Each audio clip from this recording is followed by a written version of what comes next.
good afternoon, everyone. I realize I'm the person between you and your lunch, so it's a very privileged position to be in, to be very honest. I'll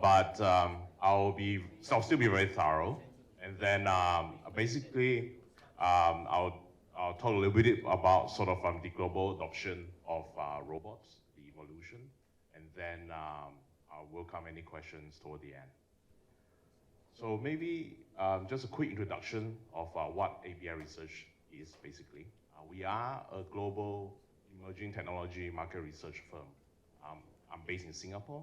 I have a lot of colleagues that are based in our New York office as well as in Europe. We look at different aspects of a particular technology. So we cover 5G, AI, robotics, AR, VR. I'm the research director for robotics and AI. And we sort of provide various services to our client. I won't go through every single one of them. This is where sort of we stand and where we come from. In terms of robotics, this is the area that we cover. So if you look at sort of the different types of industrial and collaborative robots, we look at the different commercial robots out there. We speak to all the major robotics OEMs. We look at drones, exoskeletons as well. We look at the different key components that goes into a robot. So you look at chipset, LiDAR, the manipulators. We look at connectivity, software, as well as sort of the different business model and applications that enables robotics development and deployment. And then we do keep track of the VC investment as well as the sort of the major business deals that's going on. So our view of the industrial and commercial robotics market is that it's definitely growing. Now, in the past, it's very hardware-centric. So you can look at the growth is still continue to be pretty robust for hardware. What we are seeing is that there's going to be high growth in the software domain, particularly in the SaaS revenue. The reason being that of course, on one hand, hardware is getting quite commoditized nowadays. No disrespect to all the amazing robotics innovation that's being reviewed here, but there has been sort of a commoditization that's going on at the lower end of the robotics hardware spectrum. And that has sort of been driven mainly by the low-cost solutions coming out of China, but then also at the same time, there is this homogenization in terms of the types of robots and their capabilities. So some robotic solutions just only require certain basics type of robotics design, and that kind of drives the commoditization process. In terms of software, though, it's a very different story, right? I think what a lot of the presenters have sort of talked about today was that there's still a lot of proprietary solution going on, and the fact that you do need to have a software layer that sort of talk to all these different robotic solutions from different brands, also being able to do various type of analytics, fleet management, simulation for all these different robots actually will matter a lot for the industry. Now, in terms of sort of the VC investment that we are seeing in the market, we're definitely seeing that the entire robotics market is growing at a rapid pace. There's a dip in 2020. I think it's pretty obvious because of COVID. But beyond that, it is still a growing market.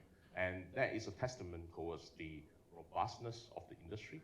But then also at the same time, it does show that there are very innovative solutions out there that is very convincing to the investor community. So there's no reason why the robotic solution will, or rather the robotics innovation will slow down anytime soon. And then I kind of also believe that as sort of the market continues to recover post-COVID, the investment figure will only go up moving forward. Now, in terms of the types of robots that receive investment in the past years, we are seeing obviously there's a lot of demand for surgical robots, and that is a critical component that has been sort of gathering a lot of attention, particularly in China. AMRs, as you can tell, is very, very popular. We segment the market by indoor versus outdoor and kind of have a separate category for AGVs as well. But if you combine everything together, it is a very big market. Now, what is interesting is that there is a lot of attention for software And that kind of sort of ties into the argument that I was making earlier on, in the sense that you will always need software for different solutions, and software is a completely different capability as compared to hardware. So having sort of a robust software solution will always be very, very important.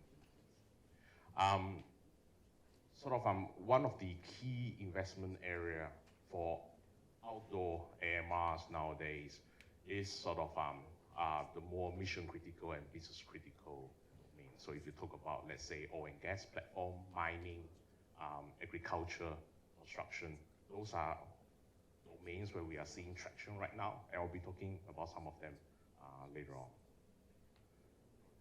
So I think one thing that for all the talks that we've been highlighting so far, if there's one lesson that you need to bring back home, is that always focus on business outcome. Regardless of your project innovation, of the technology ideas that you have, it only matters when it addresses a pain point in a business setting. So in a lot of cases, what we are seeing is that those successful business cases in the different countries that I've highlighted here, all focus on a particular business outcome. Now, there are certain elements of luck involved. So let's say, I'll just talk about China. So as you can tell, recently there is a lot of like a setback in the last mile delivery industry. You have FedEx and then Amazon sort of shutting down their investment in last mile delivery. The industry is going very robust in China right now. And it's because of the constant COVID lockdown. And that is luck. You can't control that.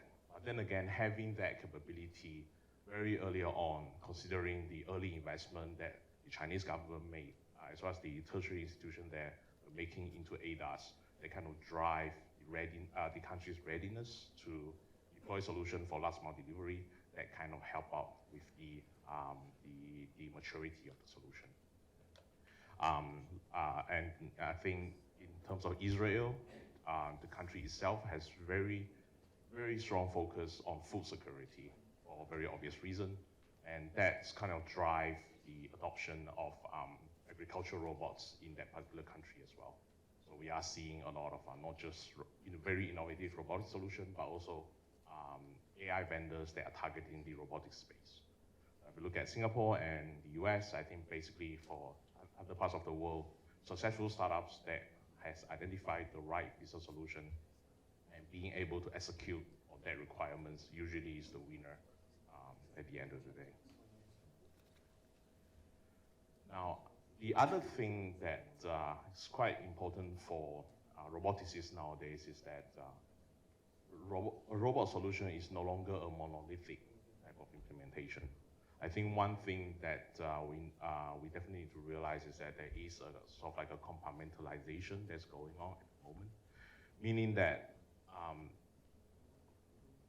kind of like the ideal scenario of robotics design is to have every single component within the robot to be basically plug and play at the end of the day. Now, that obviously will have an impact in terms of the deterministic characteristic of the robot itself, but also it will affect anything that is, let's say, mission critical or business critical. And that is exactly the reason why there is this business opportunity here.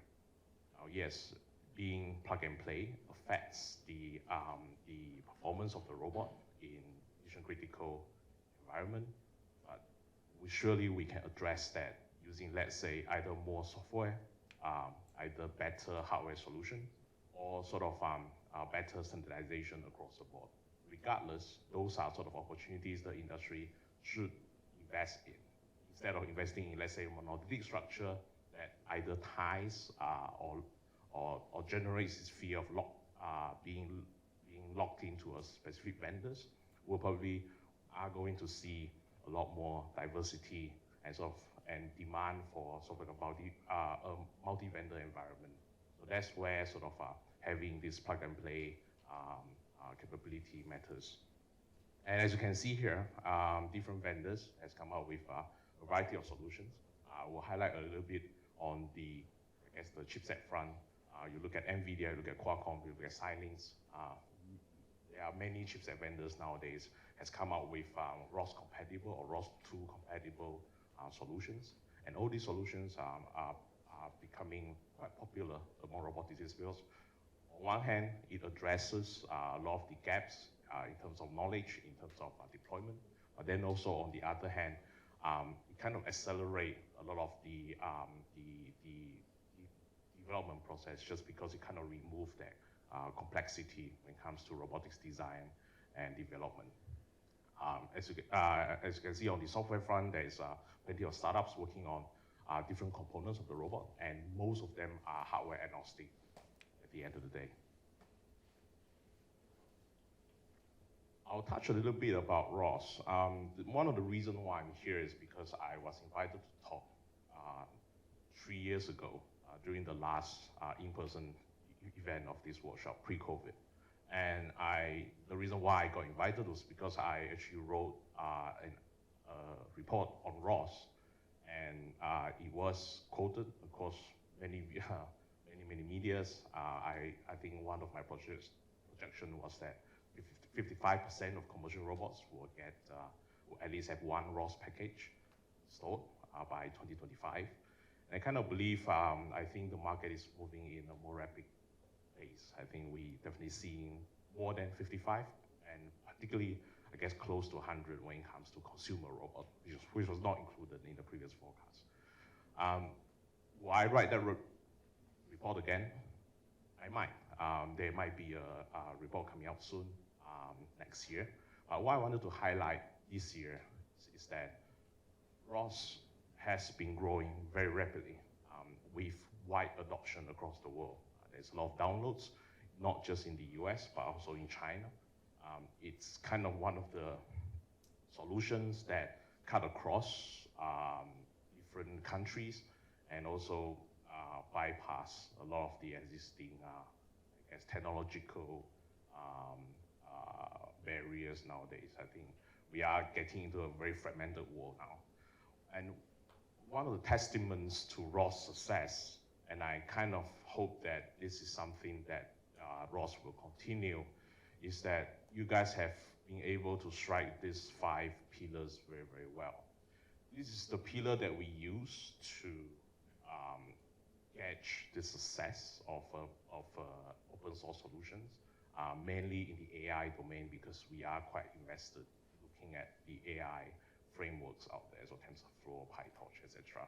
And you can see that any open source frameworks that is successful to begin with usually have all these 5 pillars nailed down.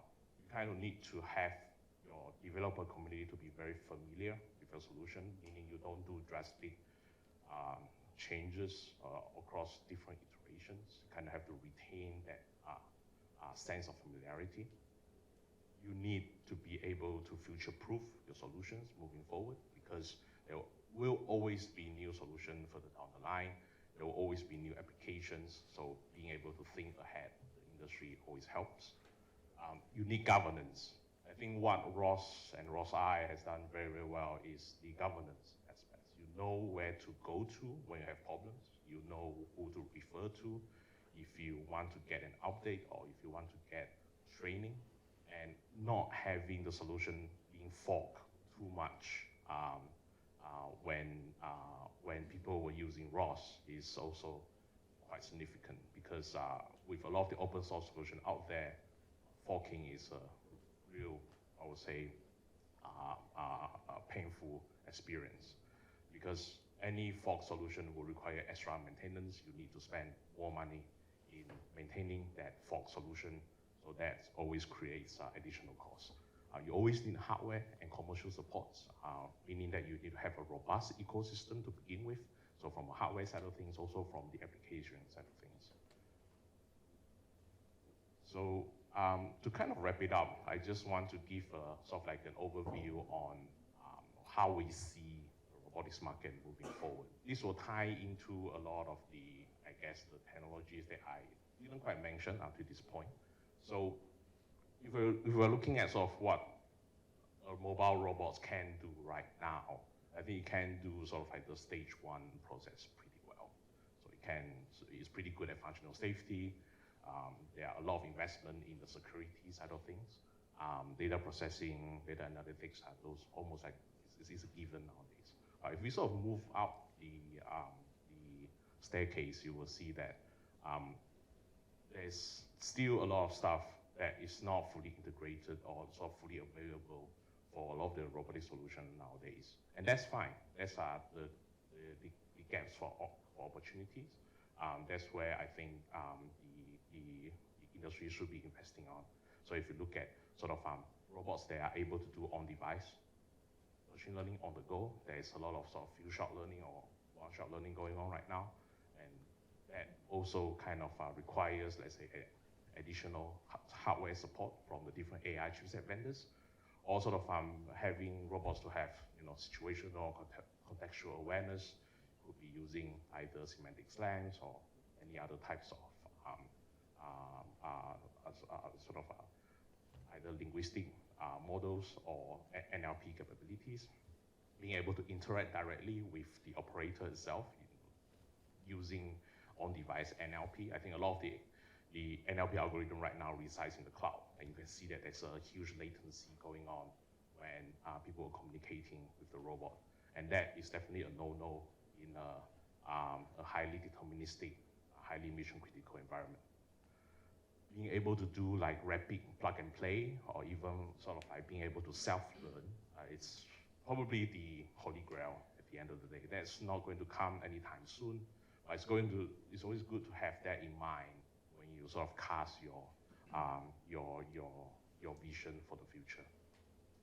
Other forms of technology that is sort of still, I guess, in the more immature phases nowadays was probably like 5G and cloud robotics, but they are going to come. And the earlier that we can integrate that and make that available for the robotic system is also going to be very helpful. And so a few key takeaways at the end of the day.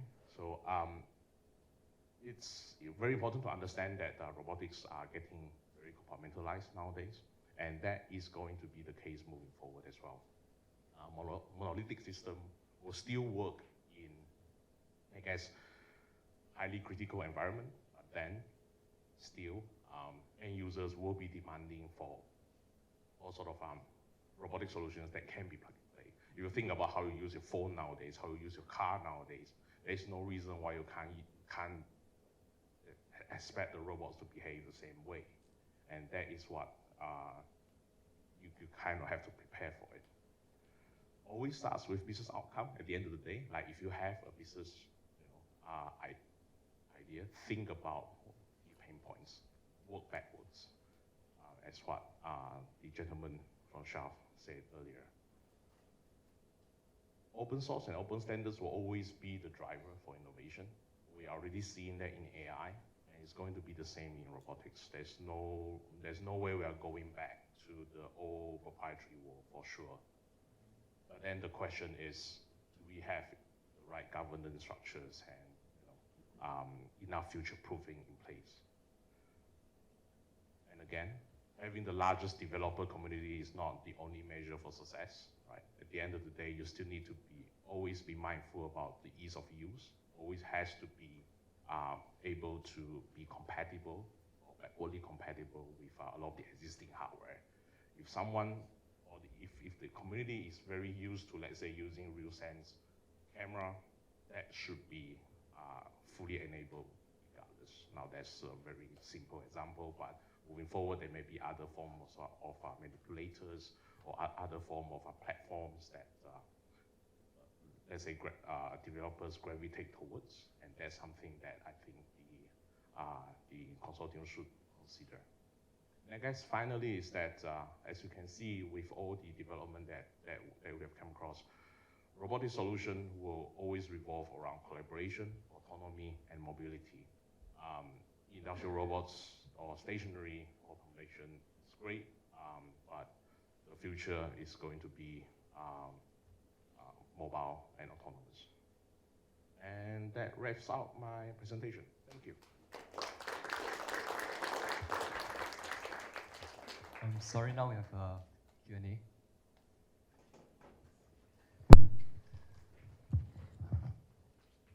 Thank you. Yeah, Matt Robinson, ROS-I Americas. Great talk, very insightful. One question is, you mentioned measure of success, and you noted hardware enablement. What do you see then as because that's been one of the real challenges for those of us investigating ROS2, is the slow uptake of hardware vendors supporting interfaces for ROS2. What do you see as the incentives, or how can we as a community encourage OEMs, hardware producers to be open to interfaces for open source robotics frameworks? No, I think it's a fair question. But one thing that I want to say is that I don't see that as a pessimistic scenario. I think the slow growth was predominantly because of the wildly popular adoption of ROS. Because ROS and ROS2, there's a significant gap in terms of the porting and compatibility. So that kind of will take some time to materialize. What I would say is that from my observation of the recent ROSCon, it's been growing very, very rapidly over the years. And I think as more and more people, as more and more new companies coming on board, the adoption of ROS2 will or rather the popularization of ROS2 will be, it's just going to be inevitable at the end of the day. Having said that, I think sort of hardware enablement is definitely a critical component. I think if you kind of think about what, I won't say sort of what specific hardware to adopt, but I think if you think about the use cases that is popular nowadays, think about sort of like the future use cases that will be popular. I think perhaps different type of sensors when you do, let's say, infrastructure inspections, different type of cameras, LiDARs, when they do sensor fusions. If you think about, I think in some cases, maybe very extreme manipulations in either manufacturing or logistics scenarios. I think those probably are the future direction, because we kind of already managed to solve the localization and the navigation side of things. I think moving forward is the manipulation and then the interface between a mobile platform and a fixed automation platform. Yeah, hopefully that answers your question.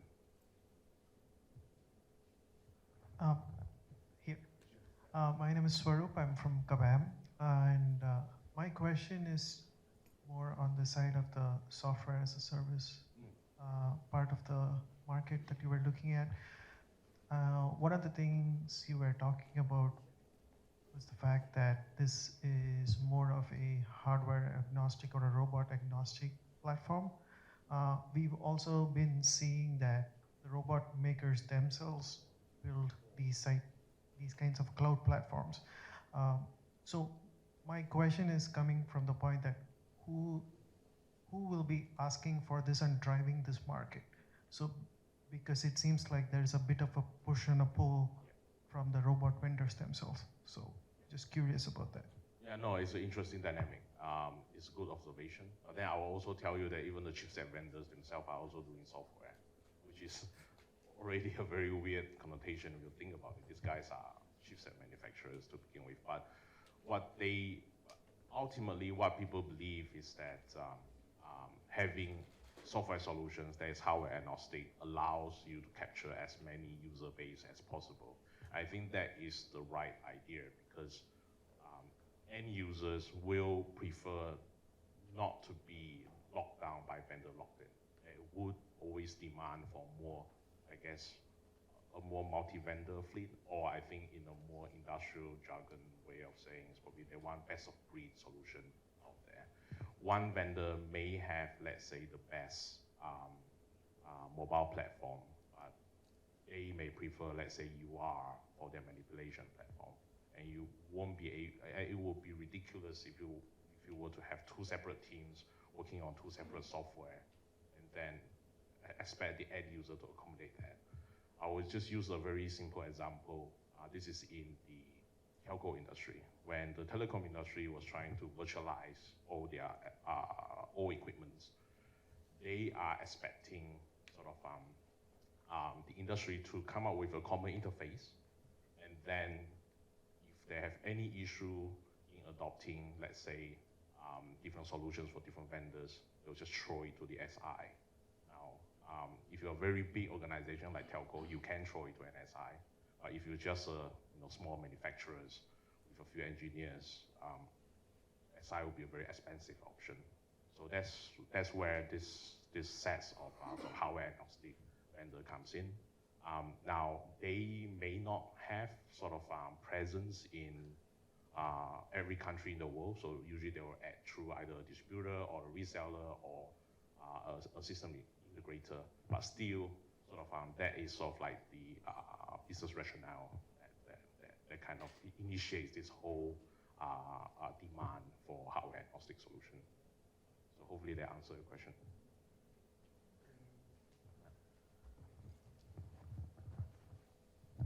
So to tie into those two questions, you discussed about having I think one of the arguments to boost ROS-II adoption is to have like more hardware integration in terms of like the LiDARs are publishing scan messages, cameras have like ROS-II parameter APIs, that kind of seamless, the whole bit of like ROS-II being more embedded friendly, that was like a really cool selling point. It definitely seems like like right now, it's like vendors or hardware vendors. They have like these different incentives, right? They like you said, they benefit from vendor lock-in, and the only kind of market pressure is like the customer demand that they want to be vendor agnostic. Do you see any ways to convince the hardware manufacturers themselves, besides the being platform agnostic, that they also benefit from ROS? To align their incentives rather than just their customers' incentives? Yeah, no, I think sort of the best way to do that is to show them, hey, there's obviously all this mounting pressure from your end customer to have an hardware agnostic solution, right? So because as you said, their interest mainly lies with their client. If most of their client are asking for it, they will do it. Now, I think the other thing is that if sort of something like the RMF is extremely popular, is widely accepted within the industry, they will have to accept it.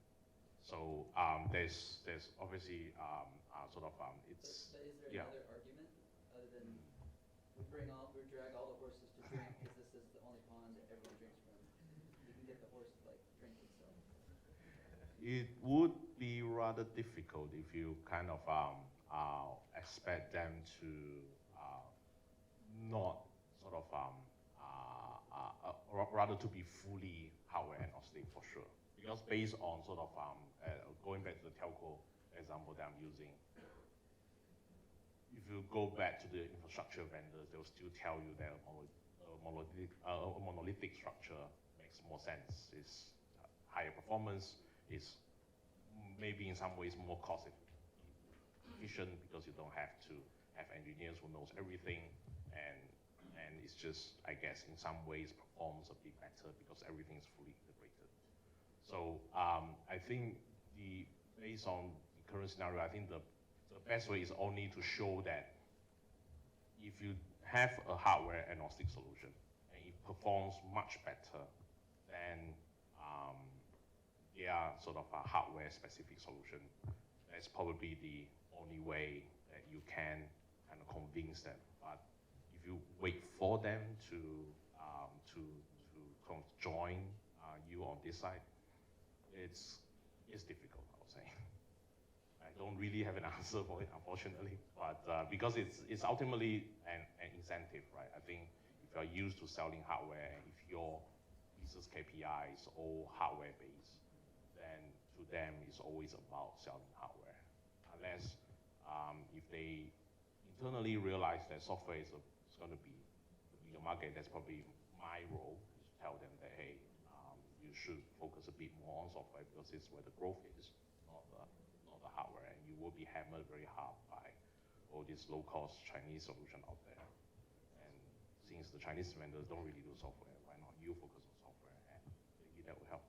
But, yeah. If I had one suggestion, I'd be like, if maybe you could add a feature to the ROS ecosystem that the vendor would be better off not having to implement themselves.